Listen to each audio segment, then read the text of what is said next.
পাহাড়, মেঘ আর মনের মতো এক অফবিট জার্নি। আজকে আবার আমরা হাজির সিকিমের আর একটা নতুন গল্প নিয়ে। আপনাদের সকলকে স্বাগত জানাই আর ট্রাভেলার্স ডায়েরি উইথ সৌরভে। আমাদের পেলিং নামচি রাবাংলা ভ্রমণ সিরিজের প্রথম পর্বে আমরা দেখিয়েছিলাম কিভাবে আমরা এনজিপিতে পৌঁছেছিলাম আর সেখান থেকে কিভাবে পৌঁছালাম রাবাংলায়, আর সেখানে আমরা ঘুরে দেখেছিলাম নামচি 4 ধাম, তেমনি টি গার্ডেন আর রোজ গার্ডেনের মতো কিছু অসাধারণ জায়গা।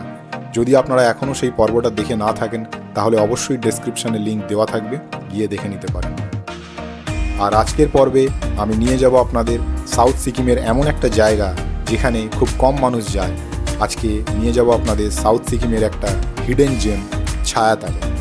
নামটা যতটা সুন্দর, জায়গাটা তার চেয়েও বেশি সুন্দর আর মায়াবী। আর সেই পথে যেতে যেতে আমরা ঘুরে দেখব রিনচেংপং মনাস্ট্রি।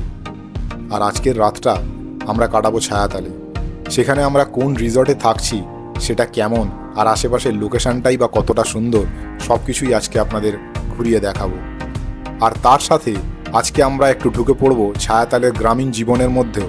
সেখানকার একটা গ্রামে আছে একটা অপ্রসিদ্ধ অচেনা মনাস্ট্রি, যেখানে হয়তো কোনো ট্যুরিস্টই খুব একটা যান না, আর যাওয়ার পথটাও সহজও নয়।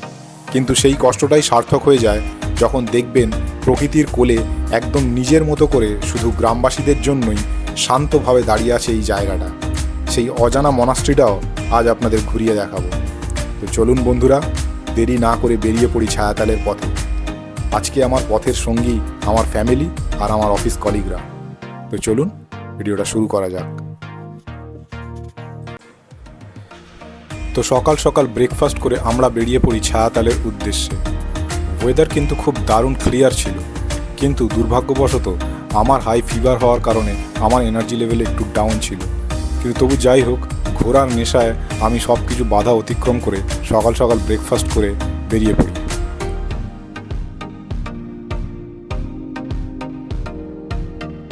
যেতে যেতে পথের ধারেই দেখা মিলল এক রাশ লিচু গাছের। একদম থোকায় থোকায় লিচুতে ভরেছিল প্রতিটা গাছ। আর সেই দৃশ্য দেখে হঠাৎই সবার ছোটোবেলাকার স্মৃতিমুখী দিতে লাগলো মনে। আর যায় কোথায়, গাড়ি থেকে নেমে সবাই মিলে শুরু করে দিলাম গাছ থেকে লিচু পেড়ে খাওয়া। লিচু পর্ব সেরে আবার আমরা যাত্রা শুরু করলাম ছায়াতালের দিকে। আর যেতে যেতে কিছুক্ষণের মধ্যেই আমরা পৌঁছে গেলাম রিনচেংপং মনাস্ট্রিতে। রাবাংলা থেকে ছায়াতাল যাওয়ার পথে এখন আমরা চলে এসেছি রিনচেংপং মনাস্ট্রির কাছে। অনেকটা পথ অতিক্রম করে চলে এসেছি। রাবাংলার বুদ্ধা পার্ক আপনাদেরকে দেখাতে পারিনি এর আগের দিনকে, তার কারণ হচ্ছে এত ওয়েদার খারাপ ছিল যে কোনো ভিজিবিলিটি ছিল না।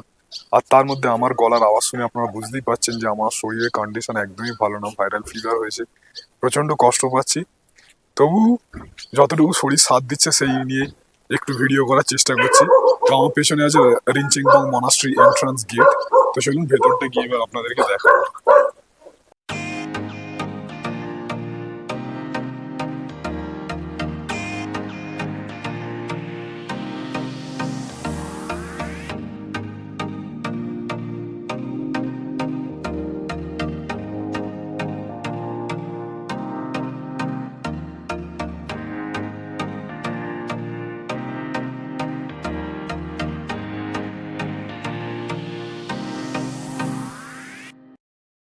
ওয়েস্ট সিকিমের রিনচেংপং জেলার কালুক ভিলেজে সমুদ্রপৃষ্ঠ থেকে প্রায় 5500 ফুট উচ্চতায় অবস্থিত হচ্ছে এই রিনচেংপং মনাস্ট্রিটি।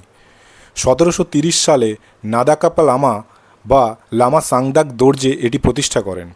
এটা সিকিমের তৃতীয় প্রাচীনতম মনাস্ট্রি বলে মনে করা হয়। এর মূল নাম সাংনাং ইয়াংৎসে গোম্পা। এই মনাস্ট্রির সবচেয়ে বড় আকর্ষণ হলো এখানকার আতি বুদ্ধের একটি দুর্লভ মূর্তি, যা ইয়াব ইয়ুম ভঙ্গিমায় অবস্থিত। বৌদ্ধ ধর্মে এই ভঙ্গিমা পুরুষ আর নারীর মিলন এবং মহাজাগতিক শক্তির প্রতীক হিসাবে গণ্য করা হয়। এই ধরনের মূর্তি খুব কম মনাস্ট্রিতেই দেখতে পাওয়া যায়।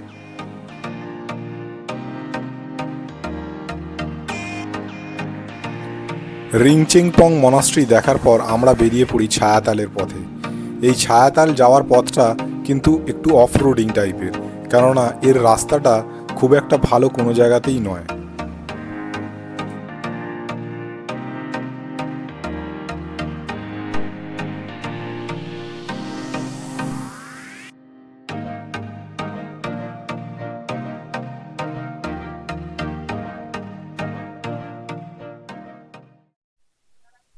তো এবার আমরা চলে এসেছি এখন ছায়াতাল পার্কে। এখানে আপনার এন্ট্রি ফিজ হচ্ছে 50 টাকা করে। আর যারা স্টুডেন্ট তাদের এখানে কনসেশন থাকে, আর 12 বছরের নিচের বাচ্চাদের কোনো এন্ট্রি ফি লাগে না। আহ, এখানে একটা বড় স্ট্যাচু মতো আছে। তো এখন আমরা ওই পথের দিকেই হেঁটে হেঁটে এগোচ্ছি। এই যে সবাই সবাই এখন উঠছে একে একে এই ছায়াতালের স্ট্যাচুর কাছে। অনেকটা চড়াই রাস্তা অতিক্রম করে উঠতে হবে উপরে।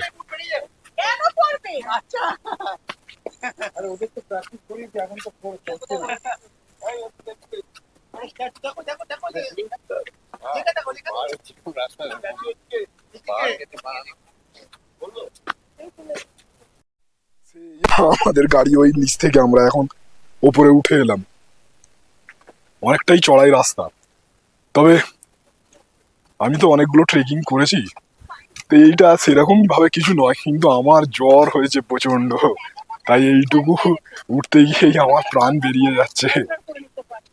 এত কষ্ট হচ্ছে যে এইটুকু উচ্চতাতে উঠতে গিয়েই যেন মনে হচ্ছে পথ শেষ হচ্ছে না আর। ওইখানে সামনে যে কনস্ট্রাকশনটা দেখতে পাচ্ছেন, ওটা ওখানে একটা স্কাই ওয়াক তৈরি হচ্ছে, যেরকমটা ঠিক পেলিং এ আছে, কিন্তু জিনিসটা এখনো কমপ্লিট হয়নি। এটা কমপ্লিট হলে তারপর এখানেও একটা স্কাই ওয়াক তৈরি হয়ে যাবে। এই জায়গাটা কিন্তু খুব সুন্দরভাবে পরিপাটি করে সযত্নে সাজিয়ে গুছিয়ে রাখা একটা জায়গা। পশ্চিম সিকিমের ছায়াতাল ও হি ইয়াংথাং অঞ্চলের একটি পাহাড়ের চূড়ায় অবস্থিত মহাত্মা সিরাজুঙ্গা তিওয়াংশের প্রায় 36 ফুট উঁচু সোনালী রঙের এই ব্রোঞ্জের মূর্তিটি সিকিম তথা বিশ্বের অন্যতম উচ্চতম ব্রোঞ্জের মূর্তি। 2017 সালের 3রা ডিসেম্বর তার 313তম জন্মশতবার্ষিকীতে এই মূর্তিটি আনুষ্ঠানিকভাবে উন্মোচন করা হয়। তে আংসি সিরাজুঙ্গা সিন থেবি লিম্বু ছিলেন 18 শতকের একজন মহান লিম্বু পণ্ডিত, শিক্ষাবিদ, ইতিহাসবিদ, ভাষাবিদ তথা দার্শনিক। তিনি লিম্বু লিপি, লিম্বু ভাষা এবং তাদের ঐতিহ্যবাহী মানধুম সাহিত্য ও সংস্কৃতি প্রচার ও প্রসারে বিশাল অবদান রেখে গেছেন। লিম্বু জনগোষ্ঠীর কাছে তিনি অত্যন্ত পূজনীয় এক আধ্যাত্মিক ব্যক্তিত্ব। 1741 সাল নাগাদ তৎকালীন রাজনৈতিক ও ধর্মীয় সংঘাতে তাকে পশ্চিম সিকিমের মার্তাম এলাকায় একটা গাছের সাথে বেঁধে হত্যা করা হয়। তার এই বলিদান লিম্বু সংস্কৃতি ইতিহাসে এক গুরুত্বপূর্ণ অধ্যায়।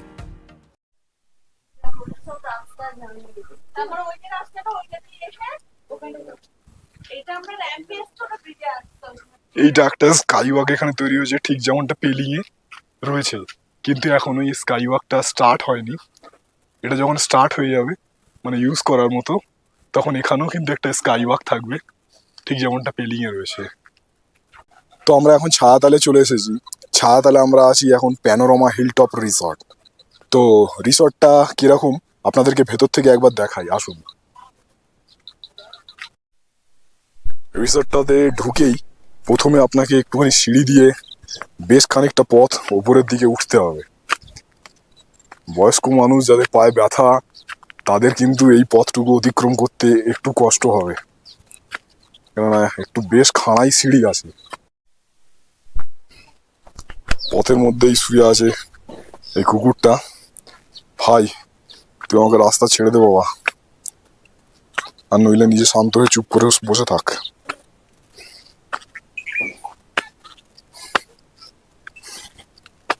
এখনো আরো সিঁড়ি উঠতে হবে। উফ বাবারে, এই জ্বর নিয়ে আমি আর পাচ্ছি না এই সিঁড়ি উঠতে। ওপরে উঠে এসে এখানে পরপর পরপর অনেকগুলো কটেজ আছে, পরপর পরপর সব কটেজ আছে। আর ওই আমরা নিচ থেকে উঠে এসছিলাম, আর এখানে পর পর সব কটেজ আছে। এখানকার কটেজগুলো সব কাঠ দিয়ে তৈরি দেখছি, কাঠের কাজ করা আছে ভেতরের দিক থেকে। এখানে আমাদের যে রুমটা দেওয়া হয়েছে, সেটা আমাকে দেওয়া হয়েছে 211 নম্বর রুম, সেটাও আপনাদেরকে দেখাবো।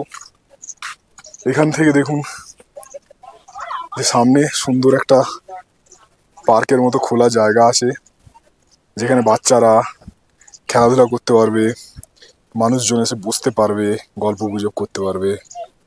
এইদিকেও আপনার কটেজগুলো রয়েছে। আমাদের কটেজটা এই লাইনেই আসে, ওই লাস্টের দিকের কটেজটা 211 নম্বর রুম। তো চলুন ওইদিকে নামি আস্তে আস্তে।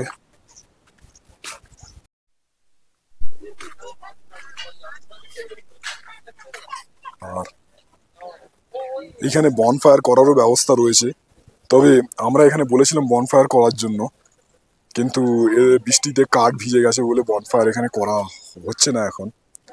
তো চলুন আপনাদেরকে আমরা যে রুমটায় আছি সেই রুমটা একবার দেখাই। আমাদের রুম নাম্বার হচ্ছে 211। এই প্রত্যেকটা কটেজই সেম প্যাটার্নে আছে।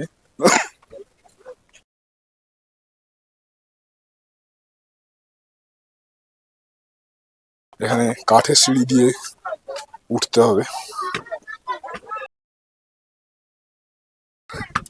এই হচ্ছে আমাদের রুমটা। তো চলুন দেখা যাক।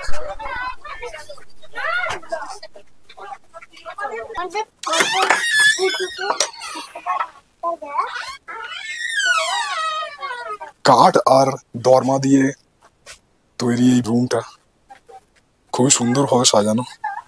এখানে দুটো বেড আছে, এখানে দুজন শুতে পারবে, এখানে একজন শুতে পারবে। ওখানে একটা ইলেকট্রিক কেটলের জায়গা রয়েছে, এখানে একটা টি টেবিল রয়েছে, আর এখানে একটা চেয়ার রয়েছে। এখানে ওয়েস্ট বক্স আছে, আর ওখানে একটা ছোট ওয়ার্ড্রপ আর আয়নাও রয়েছে। এবারে বাথরুমটা দেখুন। এই হচ্ছে বাথরুম, ওয়েস্টার্ন কোমোড আছে, গিজার ফেসিলিটি আছে, আর একটা বেসিন আছে। মোটামুটি খুব একটা ছোট নয় বাথরুমটা, বড়ই। সব থেকে ভালো হচ্ছে যে এখানকার যে পরিবেশটা দরমা আর কাঠ দিয়ে তৈরি, আর এর ফ্লোরিংটাও কাঠের। ফলে একটা আলাদাই অনুভূতি লাগছে এই ঘরটাতে থাকার। রুম থেকে বেরিয়ে এর ডাইনিং হলটা একটু দূরে আছে। এর ডাইনিং হলটা হচ্ছে এই পথ দিয়ে নেমে গিয়ে ওই যে সামনের যে 8 চালা ঘরটা দেখতে পাচ্ছেন, ওইখানটা হচ্ছে আপনার ডাইনিং হল। তো এবার চলুন আমরা এখন ডাইনিং হলের দিকে যাব। এই যে সামনের যে 8 চালা ঘরটা দেখতে পাচ্ছেন, এটাই হচ্ছে ডাইনিং হল। আর আমাদের রুম ছিল ওই যে উপরে। তো এটা অনেকটা বড় এলাকা জুড়ে এই হোমস্টে রিসর্টটা। তো চলুন আপনাদেরকে ডাইনিং হলের ভেতরটা গিয়ে দেখাচ্ছি। এই হচ্ছে ডাইনিং হলের ভেতরে রুম। সবাই এখানে খেতে বসে পড়েছে, সবাই অলরেডি খাওয়া শুরু করে দিয়েছে। অনেক বেলা হয়ে গেছে, এবার আমরাও খেয়ে নেব। খুব জোর খিদেও পেয়ে গেছে, 8 দিন পর সবাই বসেই করছে খেতে।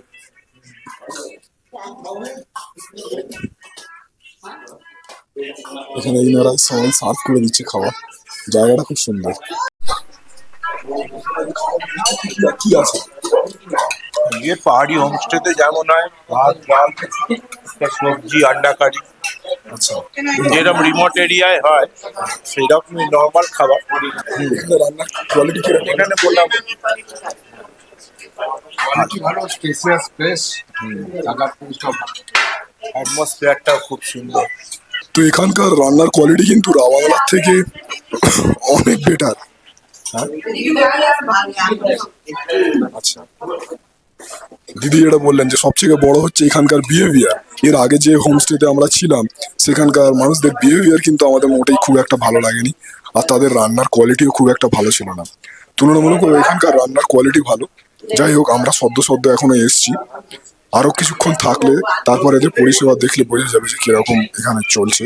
কিন্তু আপাতত এই মুহূর্তে এদের খাওয়া দাওয়ার কোয়ালিটি ভালো এবং ব্যবহারও এখনো পর্যন্ত ভালোই পেয়েছি। তো আর বেশি দেরি করবো না, এবার আমি খেতে শুরু করে দিচ্ছি। এখানে দেখুন খাবারের মধ্যে দিয়েছে যেটা আমরা বেগুনি খাই, সেই বেগুনি আছে। আর এখানে বেশ সুন্দর দেখতে একটা বালতির মধ্যে ডালটা দিয়েছে, এটা একটা নতুনত্ব। তারপরে এখানে একটা লোকাল সবজি দিয়ে বানানো একটা তরকারি আছে, আর ডিমের কারি আছে। তো এই দিয়ে এবার আমরা খাওয়া শুরু করে দেবো। আমি কিরকম ভালো খেতে বলছি, এবার মেয়েকে জিজ্ঞেস করি কিরম খেতে হয়েছে। ভালো খেতে হয়েছে? তুই তো কিছু খাস নি এখন, তুই তো শুধু ডাল খেয়েছিস। তুই তো শুধু ডাল খেয়েছিস, কিছু তো খাস নি এখনো। কিরম খেতে হয়েছে? ভালো। পেয়েছি, খেয়ে নাও। ঠিক আছে, আমিও খেতে বসে পড়ি এবার।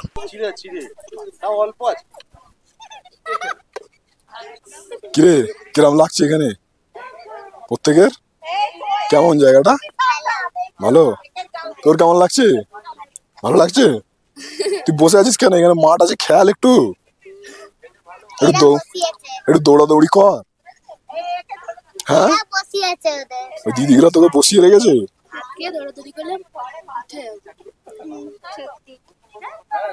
এইখানে বনফায়ার করার জায়গাটা রয়েছে, আর ওইখানে সব গল্পে মশগুল হয়ে রয়েছে।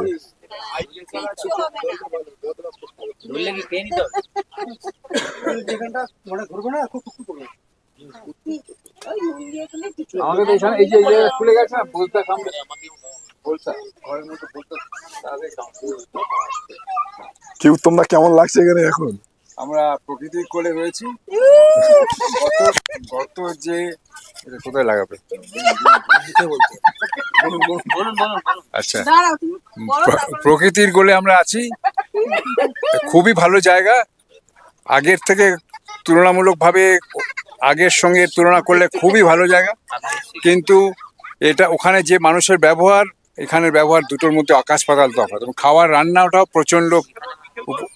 এর আগে আমরা যেখানে রাবাংলা থেকে এই ব্যবহারটা খুবই ভালো, এবং প্রত্যেকটা লোকের কমিউনিকেশনটাও খুব ভালো। আর সবচেয়ে ভালো কথা হচ্ছে বাচ্চারা সেখানে ঘরে বন্দি থাকতো, এখানে ওপেন স্পেস হওয়াতে বাচ্চারা তাদের মতো খেলাধুলার একটু জায়গা পাচ্ছে। ভালো, সবাই মিলে আমাদের ফ্যামিলি সবাই এখানে গল্প করছে, আনন্দ। কটা দিনের ব্রেক, সেটা ভালোভাবেই কাটবে।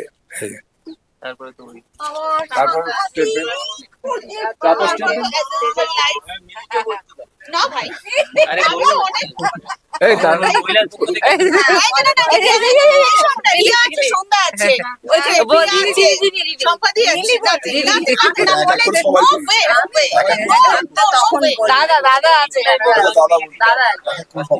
আমাদের এই এখানে ম্যাক্সিমামই আমরা চাকরিজীবী, তো আমরা এত ব্যস্ত থাকি মানে চাকরি নিয়ে বা প্রফেশন নিয়ে, এই যে আমরা এই 2 দিন 3 দিন যে আমরা একটা ফ্যামিলির মতো এখানে মিলিত হতে পেরেছি এই প্রকৃতির মাঝে, এই যে সুন্দর নির্ভেজাল আড্ডা হচ্ছে, আশা করি সবাই এনজয় করছে জিনিসটা।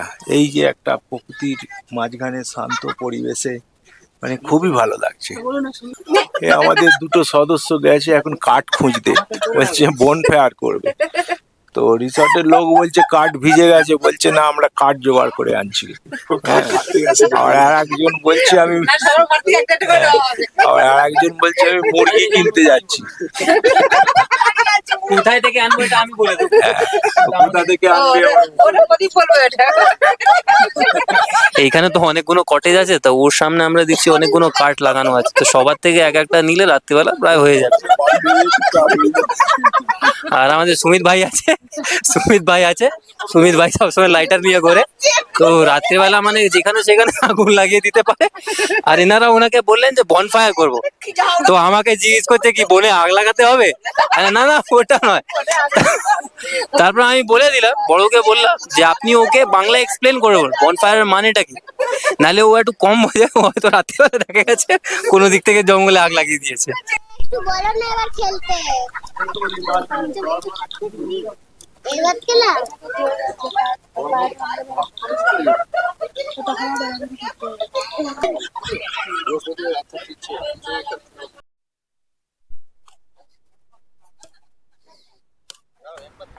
খাওয়া দাওয়ার পর নিজেদের মধ্যে একটু আড্ডা দিয়ে নিয়ে আমরা তারপর এই ছায়াতালের আশপাশটা, এই গ্রামটা একটু ঘুরে দেখার জন্য সকলে মিলে বেরিয়ে পড়ি। আর তখনই এখানকার লোকালসদের থেকে জানতে পারি যে এখানে সামনেই নাকি একটা মনাস্ট্রি আছে। তো আমরা সকলে মিলে সেই মনাস্ট্রি পথের দিকে এগোতে থাকি। প্রথম দিকে তো আমরা সকলে খুব উৎসাহ নিয়ে এগোতে আরম্ভ করি এবং বেশ কিছুটা চড়াই রাস্তা আমরা অতিক্রম করেও ফেলি, কিন্তু কিছু দূর এগোবার পরেই দেখতে পারি যে রাস্তা খুবই সংকীর্ণ হয়ে গেছে আর জঙ্গলে পরিপূর্ণ হয়ে গেছে। আর আমার মেয়ের অবস্থা তো দেখতেই পাচ্ছেন, ও আর যেতে পারছে না। তো বাধ্য হয়ে কেউই আর গেল না। লাস্টে আমি আর আমাদের গ্রুপেরই একজন সদস্য প্রদীপ, আমরা দুজনে মিলে এই মনাস্ট্রির দিকে যাত্রা শুরু করলাম। রাস্তাটা যে খুবই সংকীর্ণ আর ঝোপঝাড়ে পরিপূর্ণ ছিল সেটা আর বলার অপেক্ষা রাখে না। ওরা যে সকলে এখানে আসেনি এটা একদিক থেকে তারা হয়তো ভালোই করেছে, কারণ এখানে কিন্তু বেশ জোঁকের উপদ্রব আছে। গুম্ফার রাস্তা তো আমরা চিনি না, তবু যাচ্ছি একটা সেই আবিষ্কারের মতো করে। দেখা যাক আলটিমেটলি পৌঁছাতে পারি কিনা।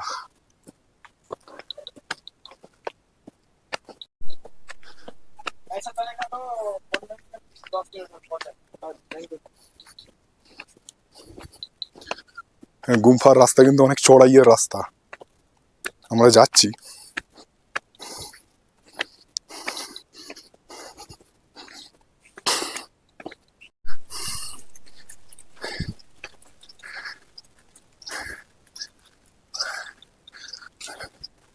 আমরা গ্রামের মধ্যে দিয়ে শর্টকাট নিতে নিতে যাচ্ছি।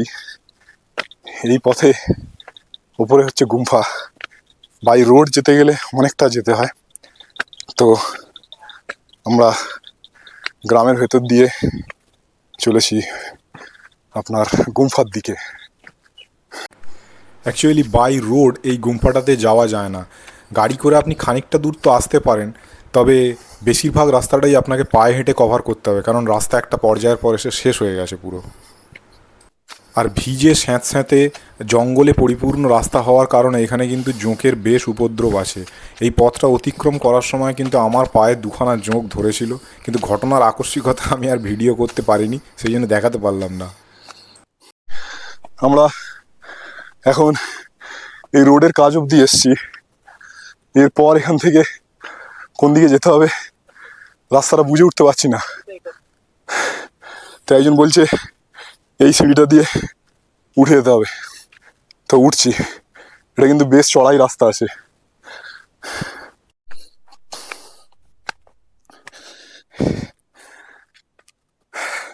রাস্তাটা কিন্তু বেশ চড়াই, শর্টকাট যেহেতু সেই জন্য রাস্তাটা কিন্তু অনেক চড়াই।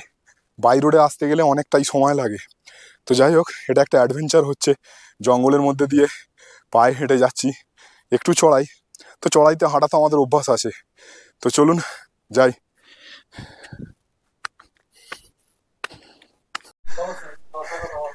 যেতে যেতে আমরা একজনের বাড়ির মাঝখান থেকে রাস্তা আছে, তো সেইখানে দাদাকে বললাম একজন যে তিনি আমাকে একটু রাস্তাটা দেখিয়ে দিতে। ওই যে সামনে দাদা যাচ্ছেন, তার বাড়ি ক্রস করে আমরা এখন আবার गुम्फार दिखे जाच्छी। दादा गुम्फा यहाँ से कितना दूर है? हाँ वो नजदीक है। और कितना मिनट लगेगा? तो 5 मिनट लगेगा। 5 मिनट। एकदम लोकल ग्रामेर ভিলেজ পথ দিয়ে যাচ্ছি।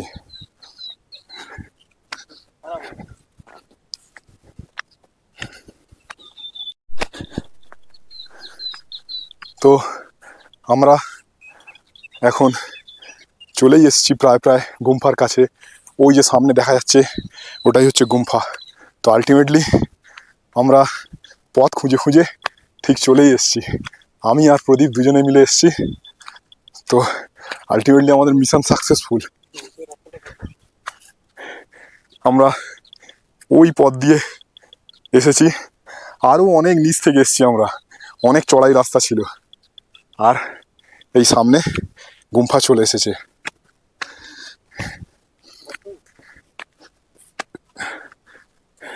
ওই সামনে গুম্ফাটা দেখা যাচ্ছে, এসেই গেছি। তো আলটিমেটলি আমরা পৌঁছে গেছি এই গুম্ফার কাছে। অনেক চড়াই রাস্তা ছিল, আর সবথেকে বেশি ছিল এটা স্যাঁতস্যাঁতে ড্যাম জায়গা। এখানে অনেক জোঁকের উপদ্রব আছে। আমার পায়েও দুটো জোঁক ধরেছিল, আর সেই জোঁক ছাড়িয়েছি। পা থেকে এখনও একটু একটু রক্ত বেরোচ্ছে। আর এই হচ্ছে সেই গুম্ফা। গ্রামের মধ্যে ছোট্ট একটা মাঠের মধ্যে এটা রয়েছে। ব্যাপারটা শুধু এই গ্রামের মাঠের মধ্যে এই একটা গুম্ফা কতটা বড় গর্জাস সেটা ব্যাপারটা নয়। ব্যাপারটা হচ্ছে এই পথটা আর এই অ্যাম্বিয়েন্সটা এখানকার, এটা অনবদ্য।